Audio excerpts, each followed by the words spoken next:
Chapter 23. Morning in the Glade. F. Fina's eyes were swollen from tears and sweat dripping down her neck, and she felt, not for the first time, lonely without Ghalen beside her in the bed. She blinked, trying to remember where she was. The morning sunlight pierced through the gaps in the curtains. For a brief moment, she basked in the warmth, longing for a few more minutes of rest. Then, the reality of her surroundings rushed back. She leapt from the bed, scanning the room. It was empty, save for the golden beams dancing across the floor. The door stood open, revealing Haldor practicing his sword techniques in the yard. She rushed outside to find the group fully assembled, their belongings packed, ready for the next leg of their journey. "Why didn't anyone wake me?" she demanded. Ghalen met her gaze with gentle eyes. "A few extra minutes won't make or break our mission. You looked like you needed the rest." His lips curled into a reassuring smile, but Fina merely scoffed. Her things were packed. They just waited for her to wake. As they lined up ready to continue down the road, Lytheria stopped the group. "We won't be following the road for a while. We are getting closer to inhabited villages, and I do not know who we can trust. My soldiers are stationed closer to the capital, and under the circumstances, I would refrain from trusting anybody except my closest lieutenants. We journey through the woods now," she said sternly and set off up a hill covered in golden leaves.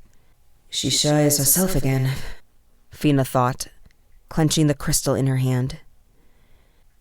As they began their trek through the forest, a palpable tension hung in the air. Conversations were sparse, and every member of the party kept casting wary glances around. Fina and Ghalen lagged behind. She shot him a meaningful look, prompting him to slow down even more. His brow furrowed. "Is everything all right, Fina?" She glanced around. "I had a dream. It was strange." She hesitated, searching for the right words, but Ghalen interjected. "A bird?" Her eyes widened. "Yes, a bird." "It warned me." She readjusted her voice, having spoken too loud in excitement, and whispered, "It told me horrible things about Lytheria." Galen's voice dropped to a hush. "It seems the same bird visited us all. What did it offer you?" She paused, mouth open. "Offer me?" Then it struck her. "It would show me the source of Lumar. Did it offer you the same?" He shook his head. "No. It would give me an elven army to protect my homeland. And I should keep this crystal." Fina brought her own crystal out of her pocket. They mirrored each other. "I don't know what to make of this, Fina. But in these lands, we are very much at her mercy. But perhaps we should keep this from her until we learn more." Nellarith passed the two with a forced smile, eyes constantly twitching to the edge of the forest. Lytheria waved from the front of the group. "Keep up. These woods are no place to get lost." Haldor walked alongside Lytheria, his demeanor as tense as the others. Lytheria seemed focused on the path ahead, barely acknowledging the group's tension. Haldor cleared his throat. "These Darkhoon you mention, were they powerful fighters? Have you ever faced one in battle?" She took a few moments, continuing to walk in silence before answering, her gaze still on the road. "I did face them many centuries ago. I was young, serving as lieutenant general under the war's primary commander." Haldor blinked in surprise. "I take it they must have been the strongest you have faced?" he asked, voice genuinely curious. "They were formidable," a sound of distaste in her words. "Standing at a towering 4 paces tall, probably twice as long as tall humans. They were physically superior to us. When they were injured, instead of blood, a scorching liquid oozed from their wounds, solidifying before even touching the ground. And their mightiest? They could regenerate a severed limb within seconds." "Rarely do I turn from a fight. But I must admit, I would not like to fight these creatures.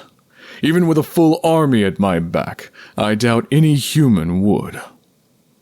How does one even defeat them?" Haldor asked. Lytheria turned her head, looking at him. Greater human kingdoms than yours tried and failed, but sun magic wounds them. They can only take so many hits before they fall. Fina thought she heard running water in the distance. Getting closer, she realized it was the roar of a waterfall filling the air, a cool mist clinging to their faces as they stopped. Lytheria looked into the sky, tracing the air with her finger, almost like trailing a map. Staying off the road adds time, she admitted, her voice pitched above the water's din. But it's safer. They crouched within a dense collection of trees, buffer between two distant settlements. To the east, sunlight glinted off unseen vineyards. A few miles that way lies Venmulvia, Lytheria said, seeing the others focus on the far east. Vast vineyards stretched for leagues. It is the hub of our nation's wine production. As Lytheria mentioned the wine, Fina felt her mouth watering. Then she saw Ghalen judging her face. What? I haven't said anything, she growled, twisting her mouth. Lytheria smiled.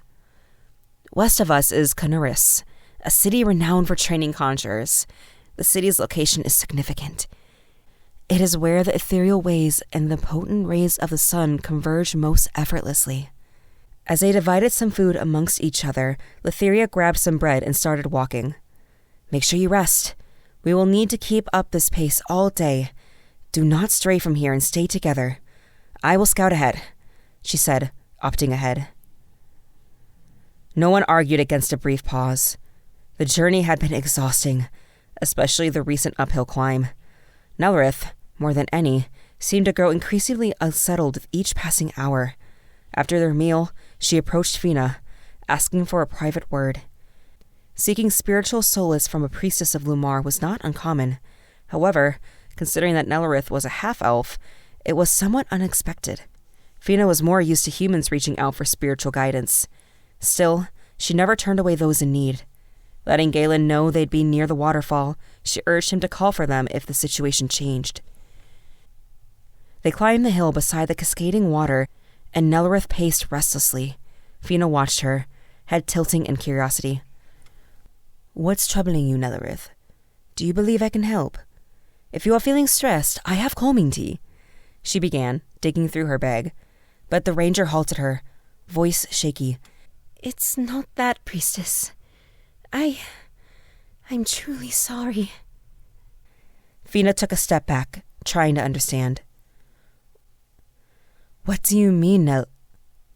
A rustle from a nearby bush stole her attention, but before she could respond, strong arms seized her, and a hand muffled her scream. She fought, but her captor was overpowering. The last image before darkness consumed her was Narrated's tearful eyes, the ranger's lips forming an almost inaudible, "Sorry."